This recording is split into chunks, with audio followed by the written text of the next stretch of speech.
Hi, welcome. Come on in. Coleman Pratt here with Keeping Guard. So glad you joined me today. I continue my march through what I call Shaped by Encounter, 7 distinct times where God met me in a very personal way that really changed the course of my life and of my ministry. I've gone through 5 of these, and number 6 and 7 are kind of really closely linked. Today, I want to be talking about Shaped by Risk. I don't think it's talked about enough just how much courage is required to be a pastor and or ministry leader. There are many different situations that we encounter as we lead people and we lead God's church or lead the ministry that God has called us to that really requires courage. Courage because we are at some level alone. God is leading us and we are trying to lead his people. But courage also because there's a lot at stake. There's our reputation at stake. There's the ministry that God has called us is at stake. There is at some level our family is at stake because presumably we are receiving a paycheck. This is not just our call, it's also our job. And all of those things are in play when we are leading and we come to a situation, a time where it is going to require great courage. And we know what courage is. Courage is not the absence of fear, but the willingness to continue on in the face of fear. I can remember a time in my ministry where the church where I was pastoring was at a point where we really needed to make some fundamental changes. And I was struggling with that, wrestling with that, because I knew it was going to require more courage of me than I felt like I had. But I felt confident and sure that God was in fact leading our church to make these changes. And I'm talking about changes really at the DNA level. Changes that were going to require not only that I change, but the people that I led, they were going to have to change. And we all know that the only person that likes change is a baby who needs their diaper changed. So as I began to face that, struggling and praying through it, I read a book actually by Andy Stanley, somebody that God has used in many of our lives. The book was called The Next Generation or The Next Generational Leader, something along those lines. And in that book, Andy Stanley talked about the fear of leading into unknown territories. And he said this statement that really struck me. He said, where the fear comes from is not that you're asking your people to go where they've never been.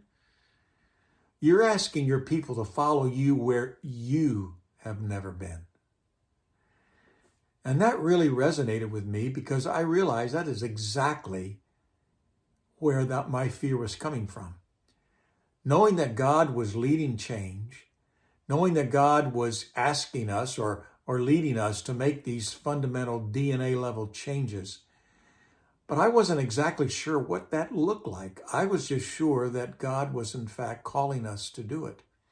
And I had a number of people that came to me and kind of asked me, what is this going to look like when it's done? What is it going to look like when we are finished? And to be quite honest with you, I had to tell them I wasn't sure. But that I was sure that God was leading us. And so it was going to require great trust and faith on all of our part. For me, it was going to require great trust in the God who I knew was leading. And it was going to require on the people that I was leading and the team that I put together, this kind of a leadership team that was going to help navigate through the change. It was going to require them to trust the Lord, but also to trust the God that was in me and leading me. Now that takes, in my opinion, at least for my life, it took and takes a lot of courage. And there's no use to waiting around and waiting until the fear goes away because fear is not going to go away.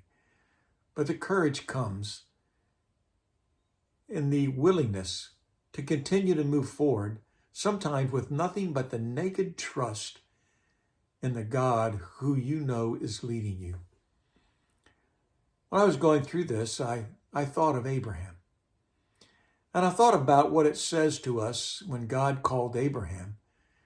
And when he called Abraham, he didn't tell him exactly where he was going. In fact, he told him that he was calling him to leave his family, everything that he knew, everything that he was comfortable in, to a land where God says, I will show you.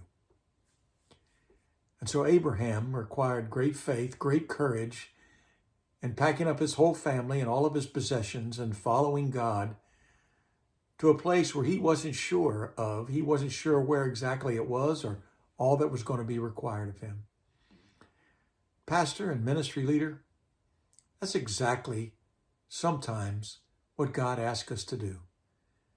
He asks us to risk in trust, to risk in faith, to risk that God is leading us, is present with us, and is going to show us as we are moving, as we are leading, as we are taking those steps of faith.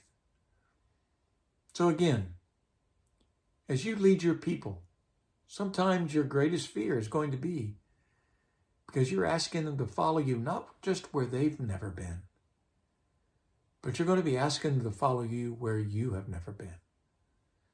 And that's a scary thing. But God is with you.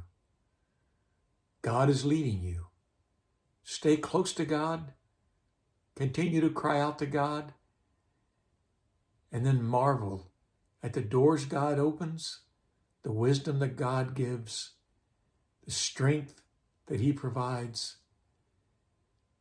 And watch him as he does in and through your life things that you could never imagine. Thanks so much for joining me. I hope as you have an opportunity to listen to some of these that you take the chance to sit down and write some of the encounters that God has met you in, that has changed your life, your ministry, and the people around you. Praying for you. Reach out to me here on my website. Shoot me an email. Let me know how I can be praying for you. And if you want to have a conversation, connect with me and we can try and make that happen. God bless you. Bye-bye.